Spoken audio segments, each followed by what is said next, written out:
FMS Nightingale, Book 10, The Dark Side of the Mirror, Chapter 1, Home, but Not Home. The Federation medical starship FMS Nightingale is a massive hospital cruiser equipped for FTL and deep space missions. With advanced facilities and a dedicated crew of specialists, it provides critical medical care and responds swiftly to galactic disasters, offering hope across the stars. Currently, however, the Nightingale and its crew find themselves unexpectedly lost in time, facing new challenges as they seek a way back to their own timeline. The Nightingale burst from the temporal fracture with a violent shudder, its hull shedding chronal energy like sparks from a forge. The stars snapped into place around them. Familiar constellations, familiar drift patterns, familiar everything. Very familiar. Captain Elsa Mantis gripped the armrests of her chair as the ship stabilized. Status? Ensign Lawton blinked at his console. Captain, star charts match Federation records exactly, down to the sub-arc second. Jolie Bryce leaned forward. We're home? Chief of Security, Commander Kelton Towers, stepped beside Elsa's chair, arms folded, posture relaxed but eyes sharp. Feels wrong? Elsa glanced up at him. You always say that? Kelton's mouth curved. I'm usually right. Elsa didn't smile, but her eyes warmed, just a flicker, before she turned back to the view screen. The stars looked right. The space lanes looked right. Even the background radiation signature matched their universe. So why did her stomach twist? Dr. Arthur Terrell entered from the rear lift, putting his stethoscope in his pocket. Did we actually make it back? Elsa exhaled slowly. Let's find out. Lawton, scan for Federation beacons. A soft ping echoed through the bridge. Lawton straightened. Beacon detected. Local outpost. Same frequency we use. Kelton murmured. Too easy. Elsa stood. Open a channel. Before Lawton could respond, the proximity alarm blared. A ship dropped from warp directly in front of them. Same hull, same registry, same silhouette. The Nightingale. Jolie gasped. Captain, that's us. Kelton leaned closer to Elsa, voice low. Okay, now it feels wrong. Elsa's pulse quickened, not fear, but the cold clarity of a puzzle snapping into place. On screen. The other Nightingale filled the viewport, darker, scarred, patched with mismatched plating. A ship that had survived too many battles. A voice crackled through the comm. Unidentified vessel. Identify yourselves. Immediately. Elsa exchanged a look with Kelton, a look that said, brace yourself. This is Captain Elsa Mantis of the FMS Nightingale. A long silence. Then, impossible. The docking bay was dim, lit by flickering strips and emergency lamps. Elsa stepped onto the deck with Kelton at her side, the rest of the away team behind them. A group of officers waited. At their center stood another Elsa. Same height, same posture, same eyes, but harder, sharper.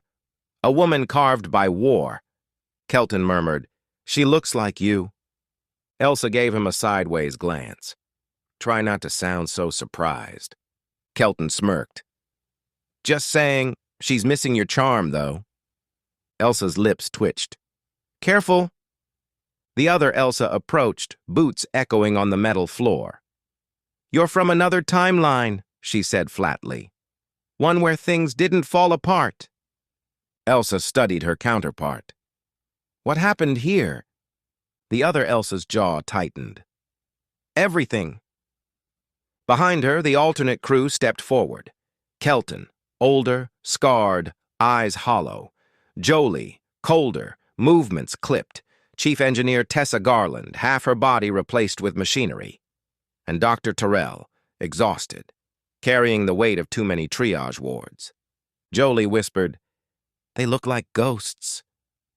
Kelton murmured, They look like warnings. Elsa stepped closer to her counterpart. We're not your enemy. The other Elsa's eyes softened. Barely. Then help us, before both our universes collapse. Kelton leaned in slightly, voice low enough only Elsa heard. Told you something was off. Elsa didn't look at him, but her voice softened. You're impossible. Kelton's smile was small, warm. And yet you keep me around. Elsa's eyes flicked to him, a brief, unguarded moment, before she turned back to her darker self. Let's talk, she said. The two Elsas faced each other, mirror images divided by fate. And the real journey began. Chapter 2. Shadows of Themselves. The briefing room aboard the alternate Nightingale felt colder than it should have. The lights flickered. The air recyclers hummed with a tired, uneven rhythm. Everything about the ship felt worn down, like a place that had survived much and healed little. Elsa sat across from her darker counterpart, the two captains mirroring each other's posture without meaning to. Kelton stood at Elsa's shoulder, arms folded, eyes scanning the room with quiet vigilance. Alternate Kelton stood behind his Elsa as well, older, scarred, posture rigid. He watched the prime Kelton with a mixture of suspicion and something else. Pity, maybe. Jolie leaned toward Terrell and whispered, "This is surreal." Dr. Terrell murmured back, "Try not to stare." "I'm not staring." "You're absolutely staring." Jolie shot him a hostile stare across the table. Alternate. Jolie didn't even blink. Alternate Elsa tapped a control panel. A hologram of the anomaly flickered to life, a swirling tear in space, pulsing with unstable energy. "This rift is consuming both universes," she said. "Slowly, but the rate is increasing." Elsa studied the projection. "It's a temporal quantum shear." Alternate Elsa nodded. "Caused by overlapping timelines." Kelton muttered, "Meaning we broke something." Elsa elbowed him lightly. "We didn't break anything." Kelton smirked. "We bent it aggressively." Alternate Kelton scoffed. "You think this is funny?" Prime Kelton's expression cooled. "I think humor keeps people alive." Alternate Kelton's jaw tightened. "Humor didn't save my crew." Elsa stepped in before the tension could spike. "We're here to help. Both ships working together gives us a chance." Alternate Elsa's eyes softened. Barely. "We'll see." The teams split to compare systems. Tessa walked beside her alternate self, who moved with a faint mechanical whir from her cybernetic limbs. Prime Tessa said, "That's impressive work. Who did the integration?" Alternate Tessa didn't look at her. "I did, after the war." Prime. Tessa hesitated. "Was it worth it?" Alternate Tessa's voice was flat. "It kept me alive." Jolie watched the exchange, then turned to her own counterpart, who was treating an injured officer with cold efficiency. Prime Jolie said softly, "Do you ever talk to them? Your patients?" Alternate Jolie didn't look up. "Talking wastes time." Prime Jolie frowned. "But it helps them." Alternate Jolie paused, just for a moment, then resumed her work. "Not anymore." Jolie swallowed hard. Dr. Terrell placed a hand on her shoulder. "We're not them."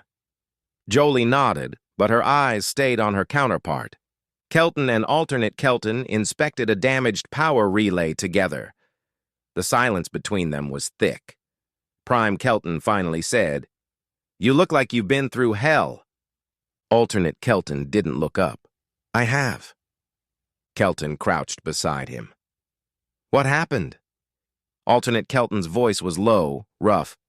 "I stopped believing in her." Kelton froze. "In who?" Alternate Kelton finally met his eyes. "Elsa." Kelton's breath caught, a rare crack in his composure. "Why?" Alternate Kelton looked away. "Because I lost her, and I never forgave myself." Kelton swallowed hard. I'm not you. Alternate Kelton's gaze sharpened. Not yet. Kelton stood abruptly, jaw tight. I won't let that happen. Alternate Kelton's voice softened, unexpectedly. Then hold on to her, before the universe takes her from you. Kelton didn't answer. He couldn't. Elsa and her counterpart walked the length of the alternate ship's observation deck. The stars outside were the same, but the feeling was different. Heavier. Alternate. Elsa said quietly, You still have hope. Elsa glanced at her. You don't? Alternate Elsa's smile was thin. Hope is a luxury. One I lost a long time ago. Elsa studied her reflection in the viewport, her own face and the darker version beside it. You're not beyond hope, Elsa said softly. Alternate Elsa's voice cracked. You don't know what I've done. Elsa turned to her fully. I know what you've survived. For a moment, the two captains simply looked at each other, mirror images divided by fate. Then alternate Elsa said, You're Kelton? He still believes in you. Elsa blinked. And yours? Alternate Elsa looked away. He did, until I gave him reasons not to. Elsa's chest tightened, not with fear, but with a quiet, aching empathy. The lights flickered. The deck trembled. Tessa's voice came over comms. Captains, the anomaly is destabilizing again. We need both ships' engines synchronized to hold it. Alternate Elsa straightened. We'll handle it. Elsa nodded. We'll work together. Alternate Elsa hesitated, then said quietly, Be careful. This universe, it takes things from you. Elsa met her eyes. Not if we fight back. Alternate Elsa gave a humorless smile. You sound like I used to. Elsa stepped closer, close enough that their reflections merged in the viewport.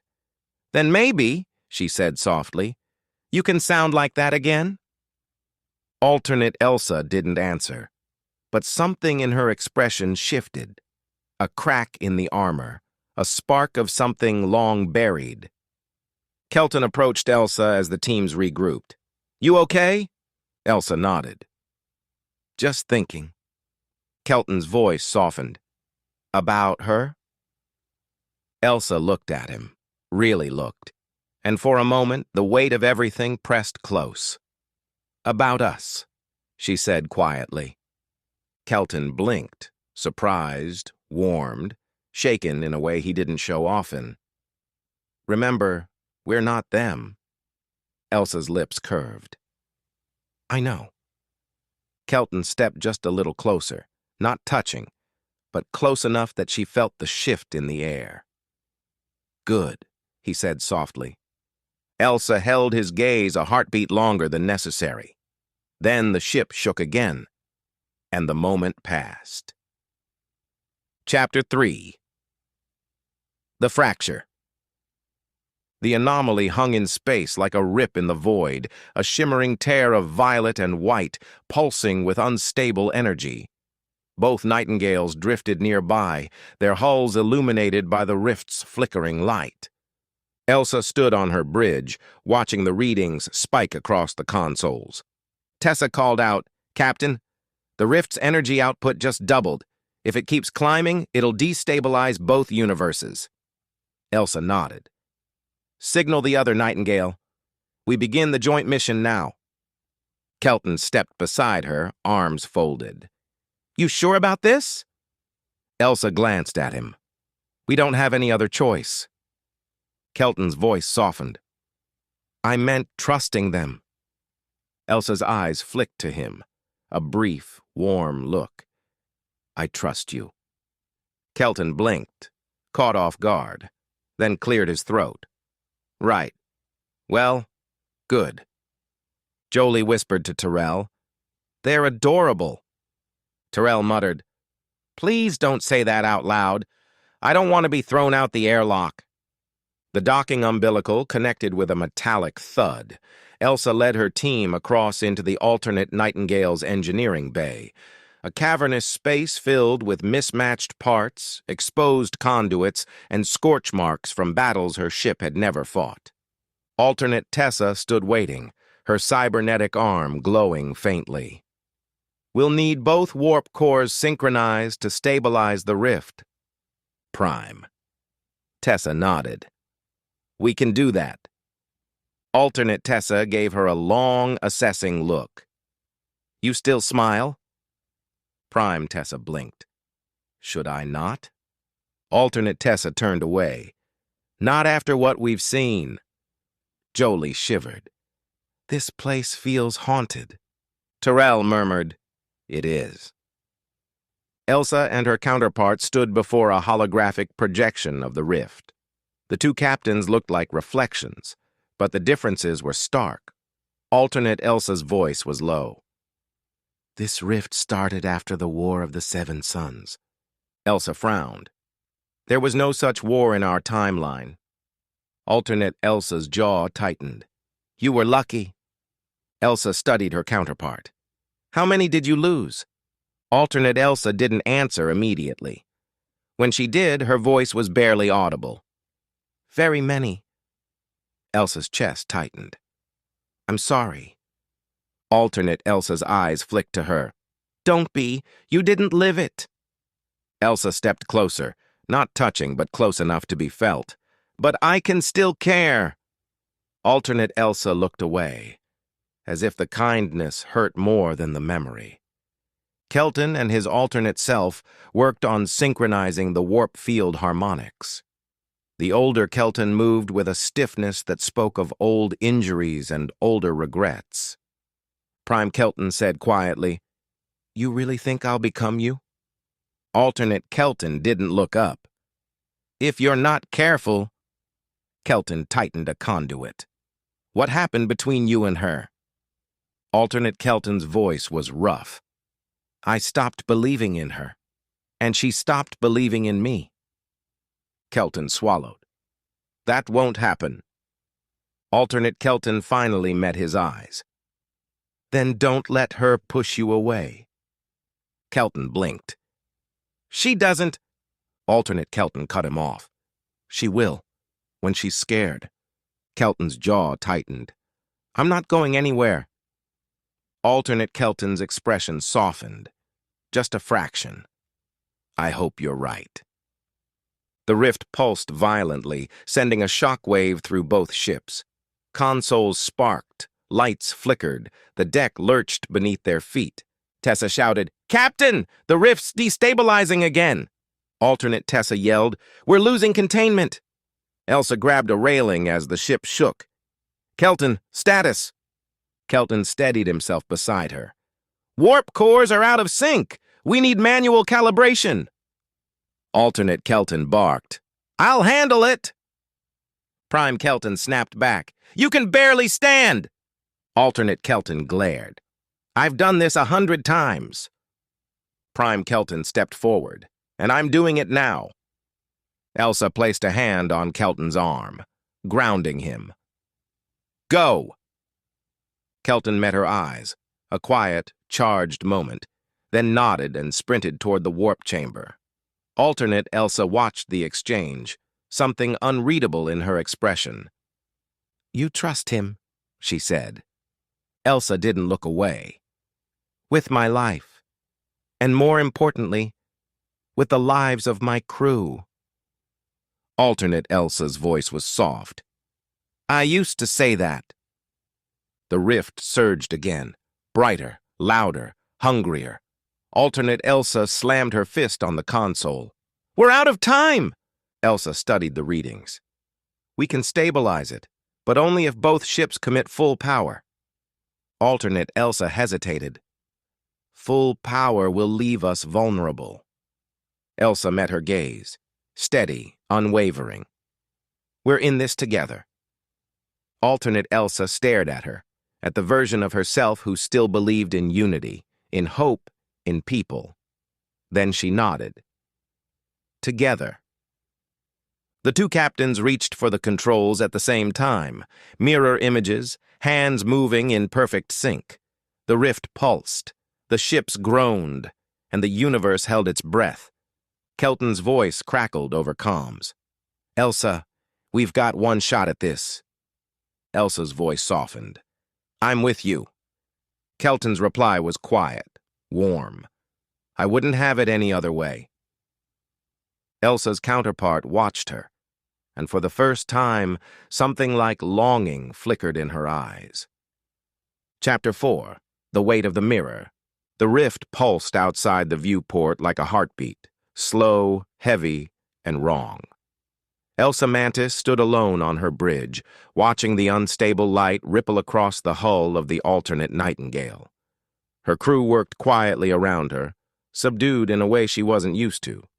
Kelton approached, stopping at her side. "You're thinking too loudly." Elsa didn't look away from the rift. "I'm thinking just enough." Kelton's voice softened. "About her?" Elsa exhaled. "About all of them." Kelton leaned on the railing beside her. "They're not us." Elsa finally turned to him. "They could be." Kelton held her gaze, steady, warm, grounding. "Not if we keep choosing differently." Elsa didn't answer, but her shoulders eased. Elsa crossed the docking umbilical alone. No escort, no greeting, just the hum of failing lights and the echo of her own footsteps. The alternate Nightingale felt like a mausoleum. Same architecture, same layout, but stripped of warmth. Every corridor carried the weight of choices made under fire. She passed a memorial wall, names etched into scorched metal. Her name was on it. She stopped. Alternate Elsa's voice came from behind her. "We didn't have time for a proper ceremony." Elsa turned. "You died?" Alternate Elsa's expression didn't change. "For a while." Elsa waited. Alternate Elsa stepped beside her, staring at the wall. "We lost the ship. Kelton pulled me out of the wreckage. I wasn't the same after." Elsa studied her counterpart's reflection in the metal. "You blame yourself." Alternate Elsa's jaw tightened. "I blame the universe." Elsa's voice softened. "And yourself." Alternate Elsa didn't deny it. Alternate Elsa led her into her quarters. Dark, sparse, stripped of anything personal. No photos, no mementos, no softness. Elsa looked around. "You live like you're waiting to leave." Alternate Elsa sat heavily at her desk. "I live like I don't expect to come back." Elsa approached the viewport. "Your crew still follows you." Alternate Elsa let out a humorless laugh. "Out of old habits." Elsa turned. "Out of loyalty." Alternate Elsa's eyes flicked up, sharp, wounded. "Don't romanticize us. We're not your bright, hopeful little family." Elsa stepped closer. "You could be." Alternate Elsa's voice cracked. "Not anymore." Elsa sat across from her. "Then let us help you." Alternate Elsa looked away. "You can't fix what's already broken." Elsa leaned forward. "You're not broken. You're hurting, but not broken." Alternate Elsa's breath hitched, barely noticeable but real. Kelton entered the quarters without knocking, instinctively protective. Alternate Kelton followed him, slower, limping slightly. Prime Kelton stopped short when he saw the two Elsas sitting across from each other like reflections in a cracked mirror. Alternate Kelton's voice was rough. "You shouldn't be here." Elsa stood. "I needed to understand." Alternate Kelton glared at his counterpart. "You let her come alone?" Prime Kelton crossed his arms. "She doesn't let me do anything." Elsa shot him a look. "Not helping." Kelton's mouth curved. "Just saying." Alternate Elsa watched the exchange, something flickering in her eyes. "You two still trust each other?" Elsa and Kelton exchanged a glance. Quiet, warm, unspoken. Alternate Kelton looked away. We used to. Elsa stepped toward him. You still could. Alternate Kelton shook his head. Not after what we lost. Elsa's voice softened. Then let us help you find that something again. Alternate Elsa stood abruptly. You don't understand what this universe has taken from us. Elsa met her gaze. Then show me. Alternate Elsa led them to a sealed chamber near the ship's core. The door hissed open, revealing a circular room filled with holographic recordings, battle logs, distress calls, final messages. Elsa stepped inside slowly. A younger, alternate Elsa appeared in flickering light, shouting orders over explosions.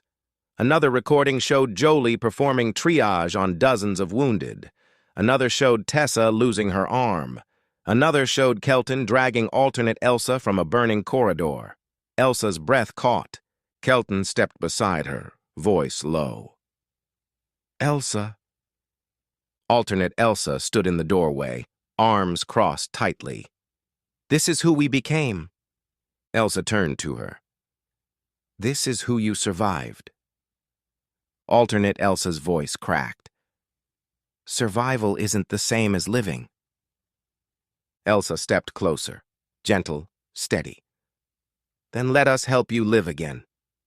Alternate Elsa looked at her, really looked, and for the first time her eyes weren't hard. They were tired and afraid. The ship trembled, lights flickering. Tessa's voice came over comms. Captains, the rift's energy signature just spiked. We need both of you on the control deck. Alternate Elsa straightened.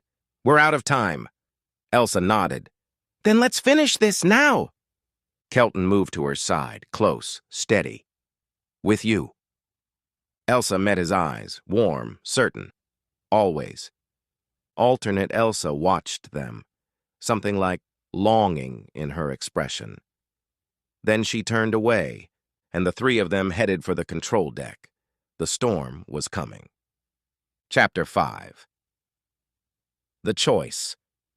The rift roared like a living storm, its violet light flooding the alternate Nightingale's control chamber. Consoles sparked, the deck trembled, the air tasted metallic, the way it did right before a ship tore itself apart.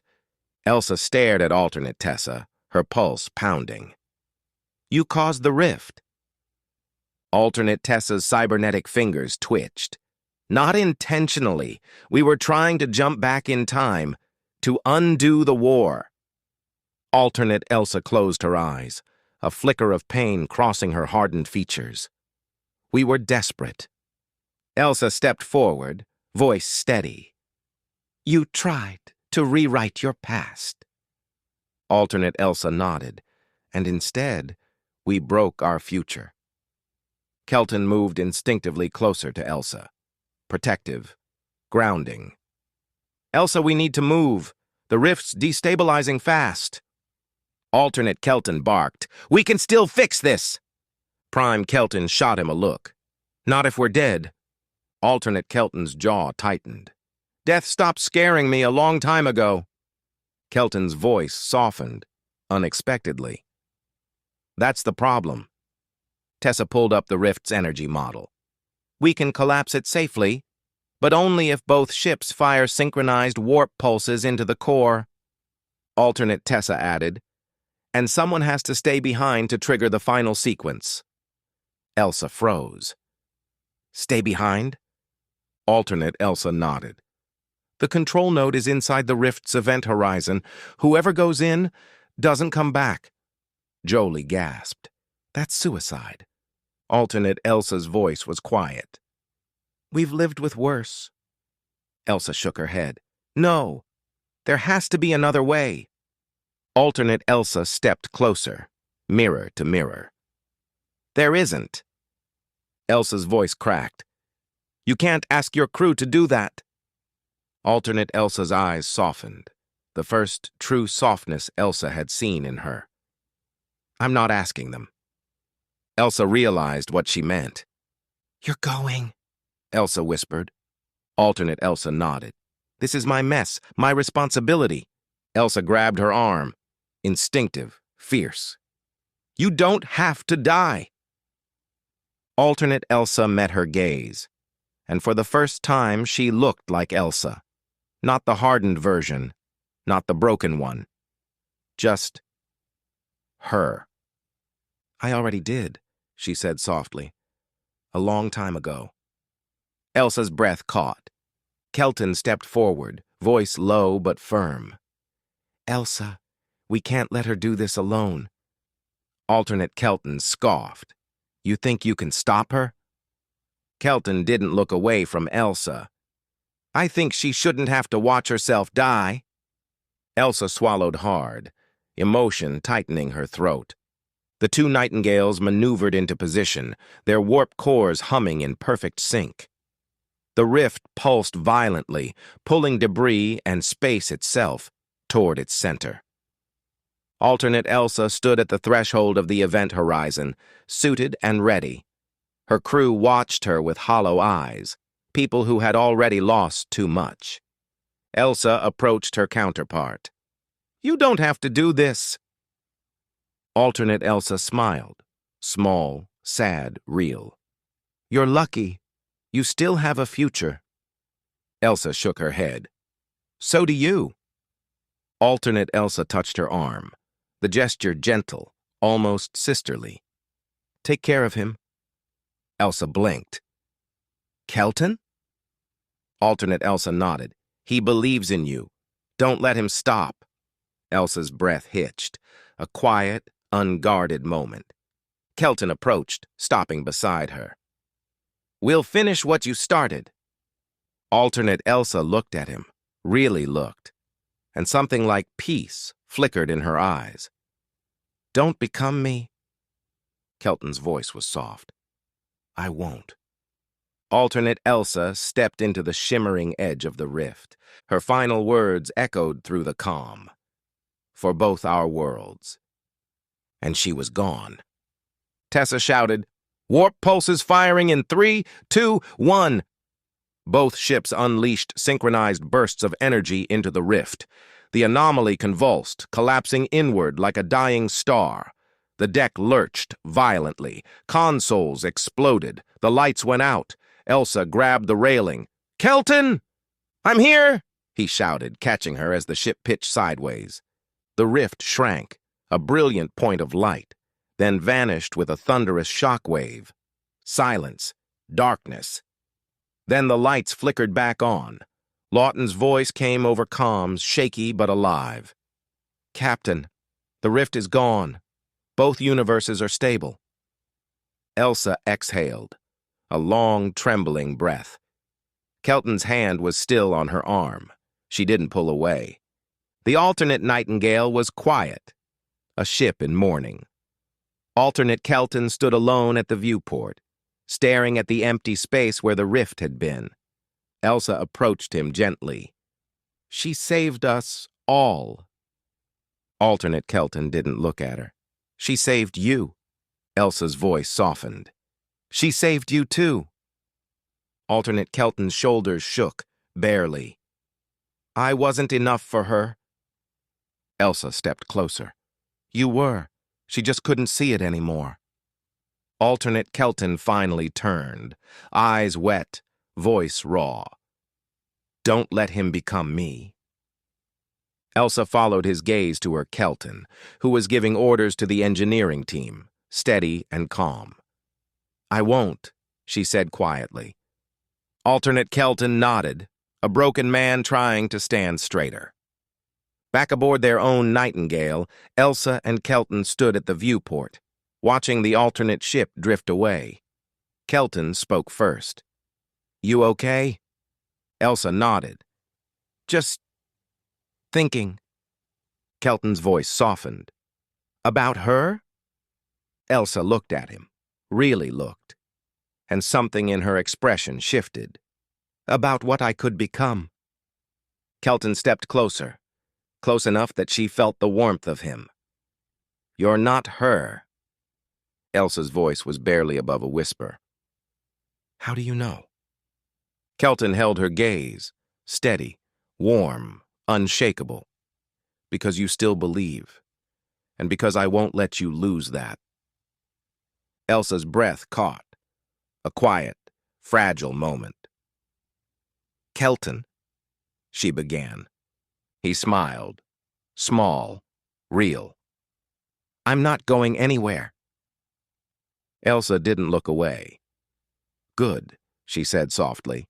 Their shoulders brushed, accidental, intentional, and neither moved. The ship's sensors chimed.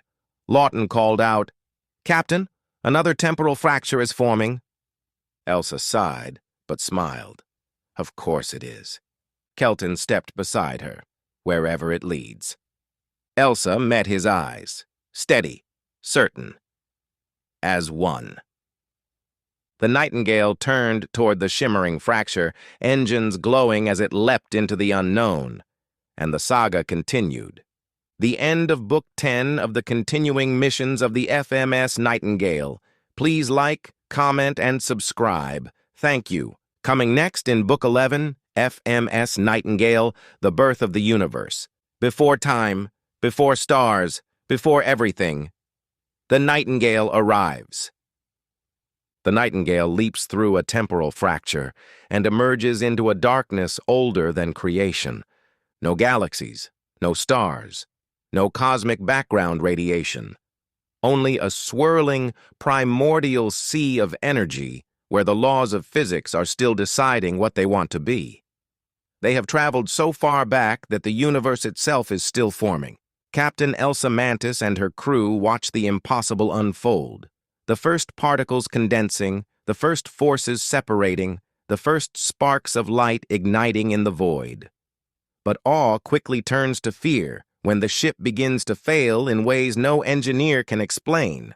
A mysterious illness spreads through the crew. Fatigue, disorientation, memory gaps, and flashes of lives they never lived.